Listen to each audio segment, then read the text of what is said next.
구약성경 이사야서 58장 9절에서 12절까지의 말씀입니다. 이사야서 58장 9절에서 12절까지의 말씀을 제가 봉독해 드리겠습니다. 만일 내가 너희 중에서 멍에와 손가락질과 허망한 말을 제하여 버리고 줄인 자에게 내 심정이 동하며 괴로워하는 자의 심정을 만족하게 하면 내 빛이 흑암 중에서 떠올라 내 어둠이 낮과 같이 될 것이며 여호와가 너를 항상 인도하여 메마른 곳에서도 내 영혼을 만족하게 하며 내 뼈를 견고하게 하리니 너는 물된 동산 같겠고 물이 끊어지지 아니하는 샘 같을 것이라. 내게서 날 자들이 오래 황폐된 곳들을 다시 세울 것이며 너는 역대에 파괴된 기초를 쌓으리니 너를 일컬어 무너진 데를 보수하는 자라 할 것이며 길을 수축하여 거할 곳이 되게 하는 자라 하리라. 아멘. 오늘은 2023년도의 첫날이자 첫 주일입니다. 오늘 새해 첫날에 여러분에게 다른 인사를 하는 대신에 하나님의 말씀으로 축복의 인사를 나누고자 합니다. 이사야 58장 11절의 말씀입니다.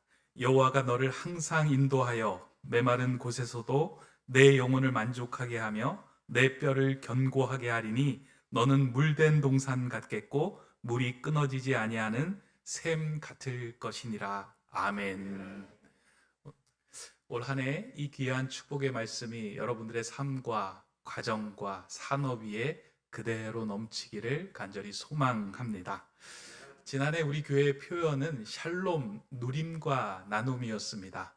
이제 교회가 새롭게 시작되면서 우리 교회 공동체에서 평안과 샬롬의 이야기들이 많이 넘쳐났으면 좋겠다. 그래서 이곳에서 주님과 동행하는 일들이 많이 넘치면 좋겠다 하는 마음으로 샬롬, 누림과 나눔이라는 표현을 정했습니다. 그래서 한 해 동안 내내 성경에서 평안에 대해서 뭐라고 이야기하는지, 진정한 평안의 삶은 무엇인지에 대해서 함께 말씀을 살펴보고 은혜를 나누었습니다. 이제 그 평안을 한 해 동안 우리의 마음에 새긴 후에 2023년도에는 어떠한 표어로 우리 교회는 어디로 나가야 할 것인가 고민하며 기도하던 중에 이제 주님과 동행하였으니 새로운 해에는 교회가 교회다움을 회복해야 되겠다. 다시 말해서 교회 되기에 좀 집중하면 좋겠다라는 생각을 했습니다. 하나님께서 우리를 이곳에 교회로 부르시고 높은 뜻 세움교회로 세워주셨습니다. 그런데 아직까지 우리 교회가 세워진 지 2년밖에 되지 않아서 여러 가지 미흡한 부분도 있고 기초를 쌓아야 하는 부분도 있고 지금까지 행했던 많은 교회의 모습 중에 무너져서 다시금 보수해야 하는 부분도 많이 있기 때문입니다. 그래서 올 한 해는 여기에 집중하고 우리 교회가 새롭게 교회되는 것, 그래서 교회 표어를 세움 행전이다라고 이름을 짓고 결정을 했습니다. 지난 연말에 이제 교역자 회의 가서요, 이런 이야기를 나눈 후에 그러면 이에 걸맞는 말씀, 성경에서는 세움 행전을 하기 위해 우리에게 주시는 말씀이 무엇인지 한번 찾아보자. 그렇게 해서 성경을 찾던 중에 하나님께서 우리에게 주신 말씀이 오늘 우리가 읽었던 이사야서 58장 12절의 말씀입니다. 여러분들 다시 한번 들어보시면 좋겠습니다. 내게서 날 자들이 오래 황폐된 곳들을 다시 세울 것이며 너는 역대에 파괴된 기초를 쌓으리니 너를 일컬어 무너진 데를 보수하는 자라 할 것이며 길을 수축하여 거할 곳이 되게 하는 자라 하리라. 높은 듯 세움교회가 나가야 할 방향, 그리고 우리가 어떤 사람이 되어야 하는지에 대해서 두 가지로 요약하며 그 방향을 제시하는 것 같아서 이 말씀이다 라고 생각을 했습니다. 여기에 보면 뭐라고 이야기하냐면 너를 일컬어 무너진 데를 보수하는 자라 할 것이며, 첫 번째는 너를 일컬어 무너진 데를 보수하는 자, 또 한 가지 두 번째는 길을 수축하여 거할 곳이 되게 하는 자, 이 두 가지의 말씀을 우리에게 주신 것입니다. 저는 이걸 세움이라는 말하고 행전이라는 말하고 바꾸어 쓴 거예요. 그러니까 무너진 데를 보수하는 자, 그가 세움이다. 그리고 길을 수축하여 거할 것이 되게 하는 자, 이것이 행전이다라고 하는 말로 치환을 해서 세움 행전이라는 말로 올해 표어를 정했습니다. 그래서 요거 하나하나, 그러면 우리가 무너진 데를 보수하는 것이 무엇이며 길을 수축하여 거할 곳이 되게 하는 것이 무엇인지를 좀 간단하게 오늘 말씀을 통해서 살펴보려고 합니다. 첫 번째, 무너진 데를 보수하는 자. 올 한 해 우리 교회에 관심을 두고 우리 마음에 새겨야 될 것이 이 표현이면 좋겠다 생각합니다. 우리는 무너진 데를 보수하는 자로 한 해 살겠습니다.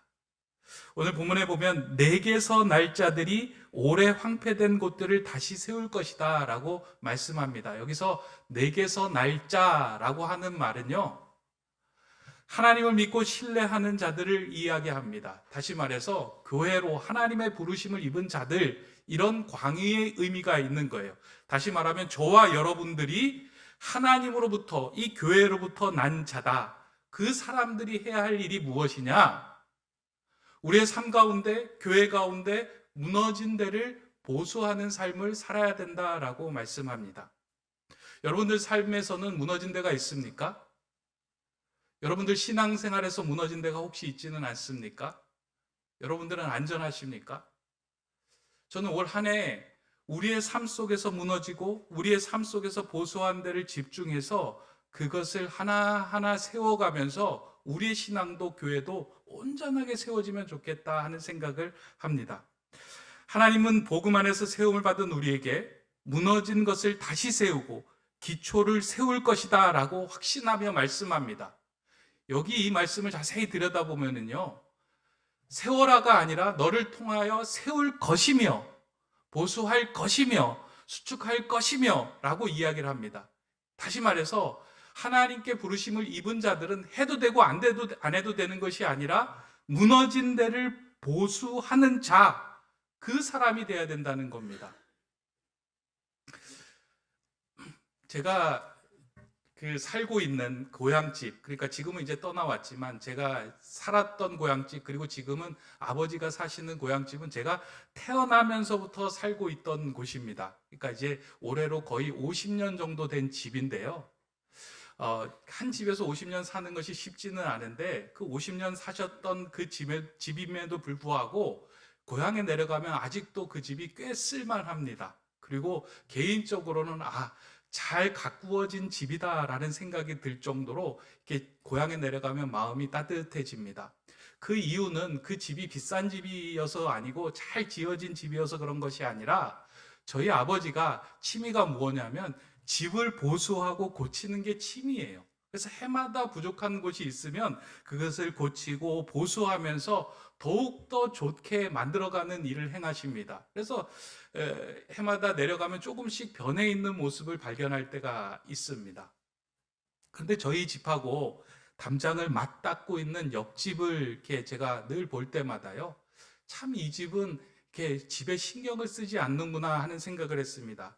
한 30년 된 집인데 그 집이 벽이 허물어져 가지고 저희 집 쪽으로 자꾸 이제 떨어지는 거예요. 벽에 붙은 그 시멘트도 떨어지고 흙도 떨어지고 하면서 점점 그 집이 무너지더라고요.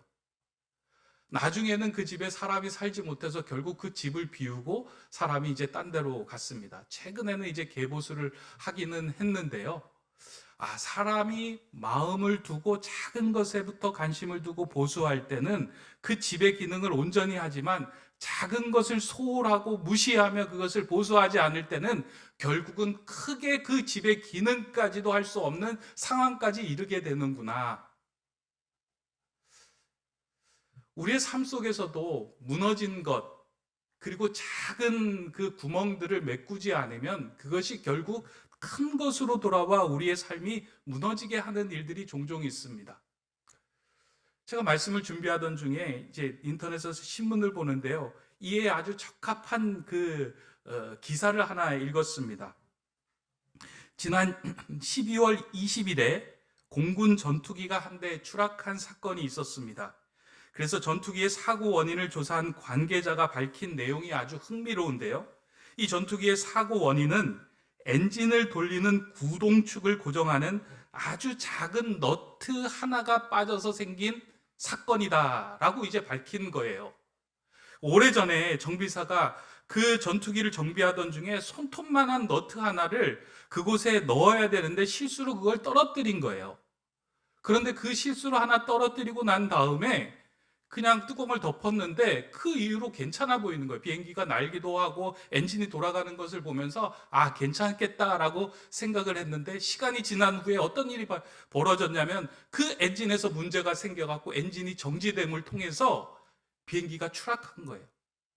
그 비행기 가격이 무려 420억 원이었다. 작은 너트 하나로. 그리고 전투사의 생명조차 위협하는 일이 그 사건을 통해서 벌어진 것입니다. 우리는 볼 때 아주 작고 사소한 것이다 라고 여기며 그것을 무시하고 그것을 빼버릴 때가 있는데요. 그런 것이 오히려 큰 문제와 어려움을 당하게 하는 일들이 비일비재합니다. 우리 신앙생활도 마찬가지 아니겠습니까? 하나님과의 관계에서 아주 무시하고 소홀하고 작다고 여겨서 자꾸 빼버릴 때 하나님과의 관계에 금이 가고 하나님과 더 멀어지는 일들이 많이 생겨납니다. 이번 코로나 기간 동안에 그런 상황들이 우리에게서 여실히 나타났습니다. 지금 코로나 이후에 이전의 교인들 중에 돌아오지 않는 교인들이 30% 이상이다라고 이야기합니다. 예배 드리지 않는 사람이 30%라는 거예요. 근데 처음에 그 30% 이상이 예배를 안 드렸던 건 아닙니다. 온라인으로 다 예배를 드렸습니다. 그러면서 그분들이 고백하기를 뭐라고 이야기하냐면 어디든지 예배 드리면 된다라고 이야기를 한 거예요. 그런데 그 영상으로 예배를 드리던 중에 어느 순간에 영상 속에서 예배는 진행하는데 나는 딴 일을 하고 있는 거예요. 설거지를 하면서 예배를 드리기도 하고 뭐 다른 집안일을 하면서도 예배를 드립니다. 처음에는 그렇게 마음을 다했다가 조금씩 소홀해지는 거예요. 그러다가 주일에 예배 드리지 않을 때가 있습니다. 아, 예배는 일주일에 한 번 드리면 되지, 월요일에 드리면 되지, 그리고 화요일, 수요일, 목요일 한꺼번에 몰아서 드리면 되지 라고 생각하면 그 작은 것을 무시하고 넘어갔는데요. 어느 순간에는 예배에 대한 감격과 소중함을 다 잃어버린 거예요. 그러다 보니까 굳이 내가 하나님께 예배 안 해도 이렇게 살아갈 수 있는데 라는 생각이 어느 순간에 우리 안에 들어오면서 하나님과 관계가 멀어지게 되는 경우들이 많이 나타났다라고 이야기합니다. 기도도 마찬가지고요. 말씀을 읽는 것도 마찬가지고요. 하나님과 조용한 관계에서 묵상을 하는 것도 마찬가지입니다. 아주 작지만 그 작은 일을 통해서 나중에 결국 하나님과 멀어지고 하나님께서 우리에게 부여해 주신 사명을 살아가지 못하는 일들이 생겨납니다. 그런 이야기 있죠. 우리 하루의 삶의 실패는 종종 아침 기도의 소홀함으로부터 시작된다. 하루를 기도로 시작하지 않을 때 그 하루가 하나님 중심의 삶을 살아내지 못하는 경우가 많이 있다는 겁니다. 저는 올 한 해 우리의 삶에 그리고 우리의 가정에 우리의 교회에서 무너졌던 작은 부분들을 찾아내서 하나하나 다시 세우려고 합니다. 그 예배일 수도 있고요. 기도일 수 있고요. 하나님과의 관계일 수도 있고요. 예수님의 성품 따라 살아가려고 애썼던 그 마음일 수도 있습니다. 하나님께서 우리에게 말씀하시는 것이 무엇인지를 성경을 통해서 다시금 하나 둘씩 그 기초를 쌓아가며 무너진 데를 보수하며 나아가려고 합니다. 이게 우리에게 주시는 하나님의 말씀입니다. 그래서 올 한 해 무너진 데를 보수하는 자로 살아가야 되겠다. 내 가정에서 예배가 무너졌어요.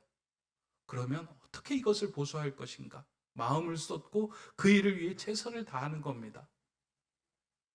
내가 하나님께 나아가 찬양하고 기도하는 일들이 무너졌습니다. 내가 하나님 중심으로 살아가려고 하는 일들이 하나 둘씩 무너졌습니다. 나는 거기에 다시 한번 기초를 쌓으며 그 무너진 데를 보수하겠습니다. 그렇게 하나님께 한 걸음 한 걸음 내디딜 때요, 하나님께서 길을 열어주시고 우리로 하여금 무너진 데를 보수하는 자다라고 칭해 주실 것입니다. 이러한 칭함을 받는 저와 여러분 되시기를 간절히 소망합니다. 두 번째는 행전인데요. 이 행전의 속한 그 칭함은 사람들이 거할 곳이 되도록 길을 만드는 자입니다. 여기서 거할 곳이라는 것에 우리가 좀 집중해야 할 필요가 있는데요. 사람들이 거하는 곳을 만들기 위하여 길을 수축하는 자가 되어야 된다라는 이야기입니다.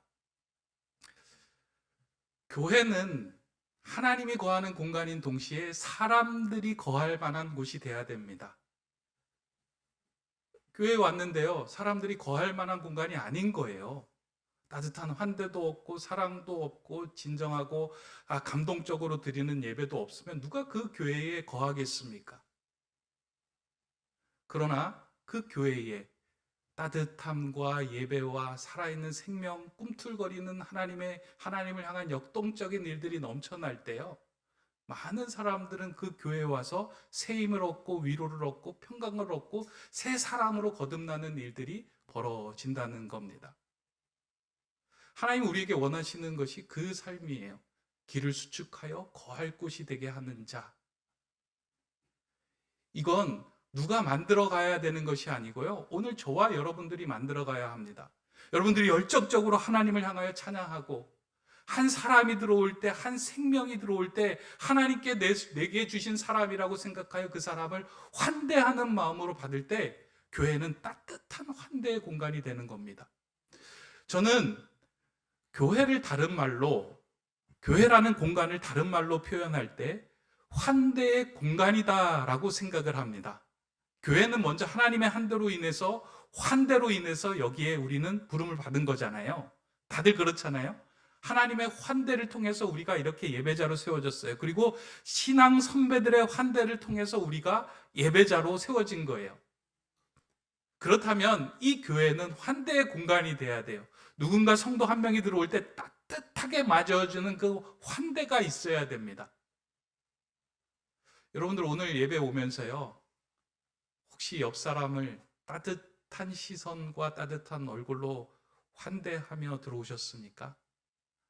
아니면 여전히 고개를 숙이고 다른 사람들하고는 상관없어, 난 이곳에서 하나님께 예배하면 되지 라고 생각하며 들어오셨습니까?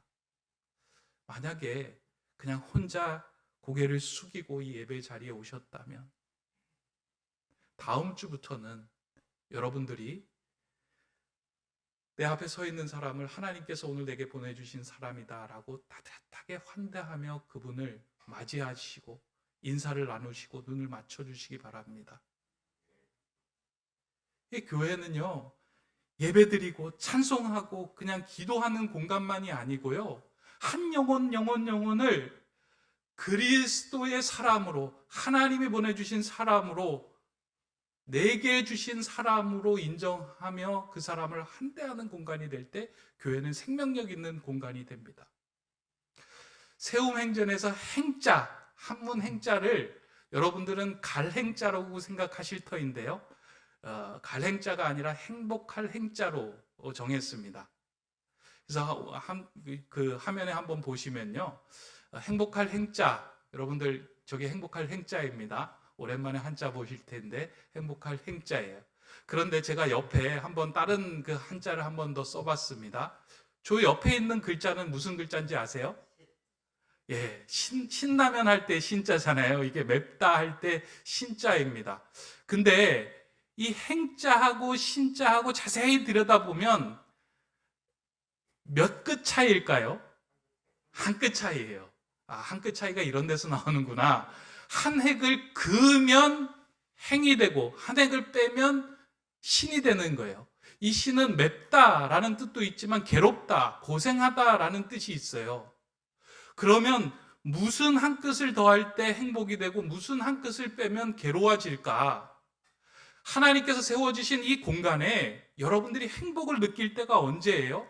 하나님의 환대를 경험할 때 아닙니까? 내가 너희 인생을 책임져 주겠다라는 그 환대를 경험할 때 우리는 행복해져요. 근데 그 환대는 잘 느껴지지 않을 때가 있어요.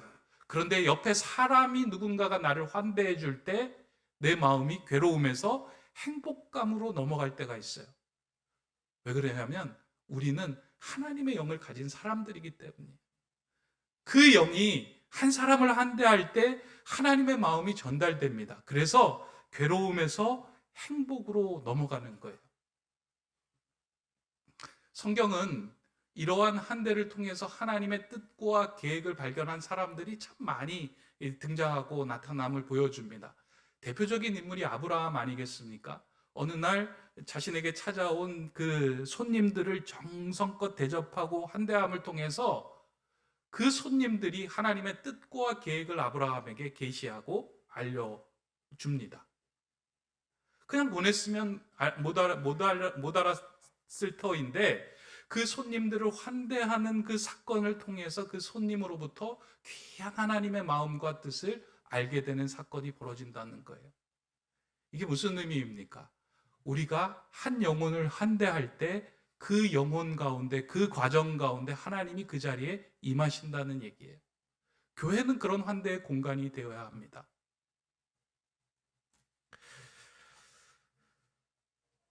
저는 길을 수축하여 거할 곳이 되게 한다라고 하는 이 의미를, 길을 수축한다라는 이 의미를 환대한다라는 의미로 바꾸어서 생각하기도 합니다. 왜냐하면 어떤 사람을 우리가 만났을 때요, 처음에는 다가가기가 참 어렵습니다. 환대하기 어려워요. 그런데 그 사람에게 힘을 내서 다가가고, 한 번 다가가고, 두 번 다가가고, 세 번 다가가면 어떻게 돼요? 길이 생겨요. 길이 생기고 그 사람과 나와의 관계에서 하나님의 은혜를 경험할 수 있는 공간이 생겨납니다. 그래서 성경은요, 금식할 때 하나님의 나라가 임하는 것이 아니라 너희가 아프고 힘들고 지친 자를 환대할 때 하나님의 나라가 되고 은혜를 경험한다라고 이야기합니다. 그게 이제 오늘 우리가 읽었던 본문 58장 10절의 말씀이에요. 줄인 자에게 내 심정이 동하며 괴로워하는 자의 심정을 만족하게 하면 내 빛이 흑암 중에서 떠올라 내 어둠이 낮과 같이 될 것이며, 이 예레미야 이사야 58장의 이야기는요, 진정한 금식이 무엇입니까? 라고 묻는 것에 대한 질문이에요. 어떻게 하나님께 진정한 신앙생활을 할 수 있습니까? 어떻게 금식해야 합니까? 이에 대한 대답으로 다른 게 아니야, 내게 주어진 사람, 줄인 자, 힘든 자에게 환대함으로 다가가는 것, 그게 나에게 가장 잘하는 일이야 라고 말씀하고 있어요. 저는 우리 교회가 환대하는 공동체가 되기를 소망합니다. 제가요, 큰 교회에 있다가 작은 교회로 이제 개척해서 나왔잖아요. 그러면서 희망을 가졌던 것 가운데 하나가 큰 교회에서 경험하지 못한 그 환대를 작은 교회 공동체에서는 꼭 경험하면 좋겠다. 힘들고 지친 사람이 왔는데 그냥 모르고 돌아가는 것이 아니라, 집사님 힘드세요? 아프세요? 어려우세요? 제가 기도하겠습니다. 얼굴 보니까 너무 어렵습니다. 내가 당신과 함께 하겠습니다 라고 하는 그 이야기가 넘쳐나는 환대 공동체, 그걸 만들고 싶었습니다. 근데 지난 2년 동안 잘 되지 않았습니다. 쉬운 일들이 아니더라고요. 제가 애쓴다고 되는 일이 아니더라고요. 왜 그런지 고민하고 들여다보았더니 모든 사람들이 다 새가족이에요. 모든 사람이 내가 한 대 받고 싶기를 원하고 있어요. 나를 아무도 한 대 하지 않아 라고 한 발짝 다 뒤로 물러서 있는 거예요. 그래서 안 되겠다. 올해부터는 이곳에서 예배하는 저와 여러분이 먼저 환대를 받는 자리에서 환대하는 자리로 자리 변경이 일어났으면 좋겠다. 다음 주부터는요, 여러분들 환대받는 사람이 아니고 여러분들이 환대하는 자리에 서야 됩니다. 한 영혼을 바라보면서 하나님께서 오늘 내게 주신 사람들이구나, 따뜻한 얼굴로 그를 맞이하고 격려하며 응원하는 일들이 벌어질 때요, 우리 교회 공동체가 거할 곳이 되는 거예요. 한 영혼이 힘들고 지치고 돌아왔는데 거할 곳이 없다는 건 너무나도 안타까운데요, 환대의 따뜻한 공동체가 될 때 그 교회는 희망이 있고 생명이 있는 겁니다. 그래서 제가 그런 생각도 했어요. 이제 한 달의 매월 마지막 주에는 들어오면서 스티커에다가 좀 자기의 이름을 좀 써서 붙이고 좀 알리면 좋겠다. 그래서 저는 장승철, 그리고 이제 장로님은 김창국, 안녕하십니까, 저는 장승철입니다. 장로님 잘 계셨습니까? 라고 자신의 이름도 알리고 상대방의 이름도 불러주는 거. 이게 교회가 더 커지면 이제 못합니다. 지금 교회가 아직도 이렇게 크지 않기 때문에 우리 교인들 다 알 수 있는 사이즈이기 때문에 시도해 봐야 되겠다라는 생각을 합니다. 여러분들 옆에 사람들 최 10명도 아직 모르고 계시잖아요. 시작하시기 바랍니다. 걷다 보면 길이 생기고요. 그렇게 환대하는 한 사람을 통해서 죽어가던 생명이 희망을 얻고 살아나는 거예요. 교회는 그런 공동체가 돼야 합니다. 아울러서 이제 그 이웃에 생겨난 이웃 세움터가 저는 그런 지역 주민들을 위한 그런 환대 공간이 되면 좋겠다라고 생각하고 기도하고 있습니다. 그래서 그곳에는 월요일부터 토요일까지는 이 지역 주민들이 많이 사용하는 공간이 되면 좋겠다 생각을 합니다. 근데 그곳이 그냥 누가 하는 것이 아니고요. 저와 여러분들이 만들어 가야 돼요. 가서 그 동네 사람들의 친구가 되어주기도 하고 그곳에 불편한 것 그리고 채워지지 않는 부분들을 이렇게 채워주기도 하고 그곳에 함께 해야 됩니다. 여러분들이 그 환대하는 사람, 길을 수축하여 거할 곳이 되게 하는 자가 되어야 됩니다. 그 일을 좀 해나갈 터인데요. 이제 앞으로 해나갈 터인데요. 근데 한 가지 부탁은 좀 드리려고 합니다. 그곳에 가서 권사님, 장로님, 집사님 막 이런 얘기 너무 크게 안 하셨으면 좋겠습니다. 그리고 저를 보더라도 목사님 이리 오세요 라고 이야기 안 하셨으면 좋겠어요. 왜냐하면 사람들이 들어왔을 때 막 교회 공간이다라고 생각하면 이게 교회에서만 쓰는 공간인데 내가 들어왔구나 라고 하는 그 환대를 받지 못하는 마음들이 생깁니다. 그냥 따뜻하게 누구든지 들어와서 쉬었다가 위로받고 힘을 얻고 가는 공간이 될 수 있도록 저를 보면 목사님이라고 부르지 말고 그냥 쌤 정도만 부르셔도 괜찮습니다. 여러분 부르고 싶은 대로 부르셔도 괜찮아요. 그 공간에서는 허락할게요.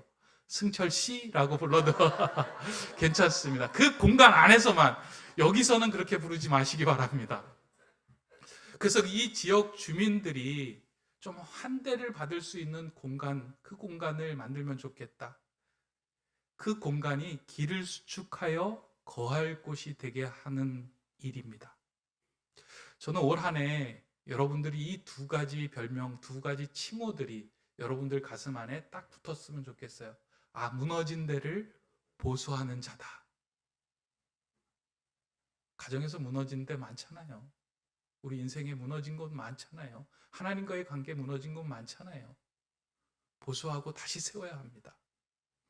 그리고 길을 수축하여 거할 곳이 되게 하는 자.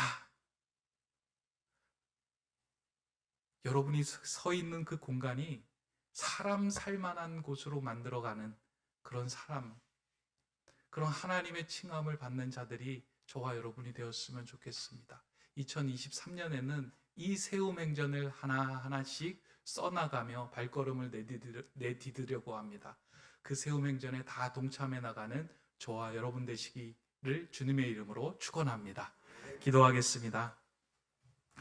사랑의 하나님, 2023년 새해 첫날에 주님 앞에 나와 예배합니다. 올 한 해는 주님께서 세워주신 우리 교회가 하나님이 기뻐하시는 교회로 거듭나기 위하여 내면과 외면을 다시 정비하고 길을 수축하여 거할 곳이 되는 교회로 다시 서고자 합니다. 하나님, 우리 교회가 많은 사람들이 거할 곳이 되는 교회 되게 하여 주시고 하나님이 기뻐하시는 교회 되게 하여 주시고 무너진 것들이 다시 세워지는 교회 되게 하시고 세상에 지치고 힘들고 괴로운 자들이 찾아와 한대를 받으며 행복을 경험하는 은혜의 공간 되게 하여 주시옵소서. 이 일을 위하여 단순히 구호로 외치는 교회 되지 않게 하여 주시고 발로, 손으로, 삶으로, 행동으로 옮겨나가는 무너진 데를 보수하는 자, 길을 수축하여 거할 곳이 되게 하는 자의 삶을 사는 저희 되게 하여 주시옵소서. 예수 그리스도의 이름으로 기도드립니다. 아멘.